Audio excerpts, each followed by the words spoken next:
नमस्कार, मेरा नाम है डॉक्टर चंदन नारंग। एंकल लिगामेंट जो होते हैं उनके बारे में थोड़ा सा एक्स्ट्रा बात करेंगे। कुछ पेशेंट्स जो रहते हैं उनकी ना लाइफ चेंज हो जाती है बिकॉज ऑफ सिंपल मोच के कारण। और होता क्या है कि वो सिंपल मोच जो होती है जिसकी वजह से आपका जो खेलना कूदना आई वुड से कि जिम वगैरह होती है जो बंद हो जाती है।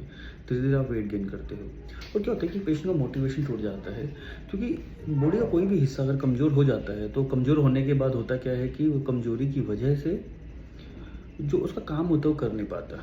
वैसे ही हमारा एक पेशेंट है, उसकी बात करेंगे हम। चोट लगी, लोकल डॉक्टर को दिखाया। लोकल डॉक्टर को दिखाने के बाद इलाज हुआ। ऐसा नहीं कि इलाज नहीं हुआ, इलाज हुआ। हर डॉक्टर अच्छा ही करना चाहता है, ये भी मैं क्लैरिफाई करना चाहता हूँ, अच्छा करना चाहता है। इलाज हुआ, सब कुछ हुआ, प्लास्टर भी लगा उस टाइम पे। बट इवेंचुअली क्या होता है, कुछ चीज़ें हील नहीं होती, ठीक नहीं होती है, तो उनका ठीक नहीं हुआ। 2 साल निकल गए उस दर्द के साथ, उस तकलीफ के साथ, चलने फिरना, चाल और सब। और अल्टीमेटली होता क्या है कि वजन गेन हो जाता है। अब एंकल लिगामेंट एक इग्नोर्ड पार्ट है, क्योंकि मोच ठीक हो जाती है। हाँ, मोच ठीक हो जाती है, मानते हैं, बट एक टाइम होता है कुछ चीज़ ठीक होने का। आपका 3-4 महीने हो चुका है तो वो ठीक नहीं हो रहा है, तो इसका मतलब अभी आपको एक स्पेशलिस्ट की ज़रूरत है जो कि सिर्फ फुट एंड एंकल काम करता हो, जो सिर्फ फुट एंड एंकल की प्रैक्टिस करता हो, जैसे कि मैं सिर्फ फुट एंड एंकल प्रैक्टिस करता हूँ।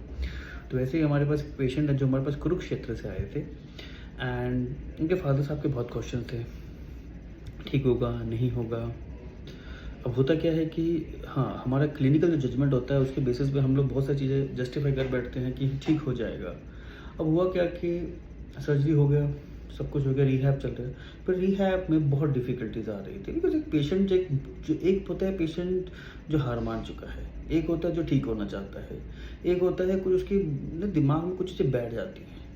तो क्या होता है कि ये ठीक नहीं होगा। एक चीज़ ये एक बेसिक फैक्टर है कि जब भी हल्का सा दर्द आता है दिमाग में, आता है तो ऑपरेशन भी हो गया, अभी भी ठीक नहीं हुआ।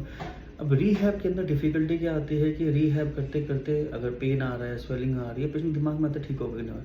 तो होता है कि हम यूजुअली चाहते होते हैं कि 3 से 4 महीने में पेशेंट ठीक हो जाए, बट कुछ पेशेंटों में टाइम लगता है। और ये उसी पेशेंट की जर्नी है जो कि खुद ही वो बताएंगे कि कैसे सर्जरी, कैसे रिहैब, एवरीथिंग कैसे मतलब उसकी जर्नी इतनी डिफ़िकल्ट थी।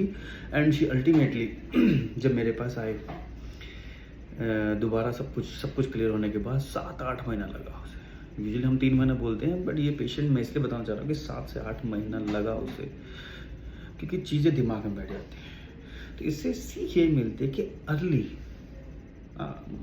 जल्दी से, जल्दी का मतलब ये है कि आई वुड नॉट से कि किसी का आज ही पाँव मुड़ा है, एक्सीडेंट फ्रैक्चर नहीं है मेरे पास, नहीं। हम चाह रहे हैं कि 3-4 महीना हो चुका है, वो अर्ली है। तो 3-4 महीना हो चुका है, ठीक नहीं हो रहा है, तो आके मिलो, बात करो, कंसल्ट करो, क्या है डिस्कस करो। तो सर आप जो बोल रहे हैं वो और जो है वो। अब पेशेंट कई बार क्या होता है, कन्फ्यूजन में जाता है कि सर एमआरआई में तो कुछ और ही लिखा है। सर ये ना एक बहुत ही बड़ा डायलेमा है एमआरआई वाला, इस पर हम एक किसी और वीडियो में डिस्कस करेंगे, बट आज के लिए ये वीडियो ज़रूर देखिएगा।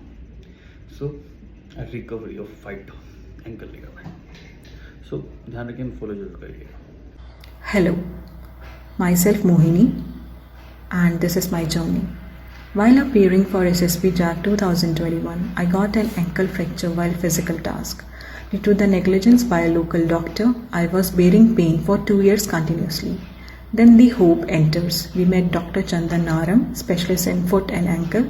He got the main cause, ligament rupture. I went for an emergency surgery on 7th July 2024 and it was successful.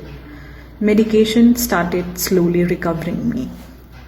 But the second part, that is physiotherapy, came as more blessing to me, and my luck got double with the care, patient support and motivation by Dr. Akansha ma'am and her team. Each day was like a next lane to walk, stretch and strength.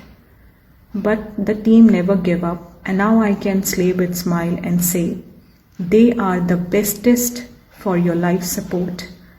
Thank you so much, ma'am, for giving me my normal life back. Thank you for giving my smile back. Thank you so much for your care and attention.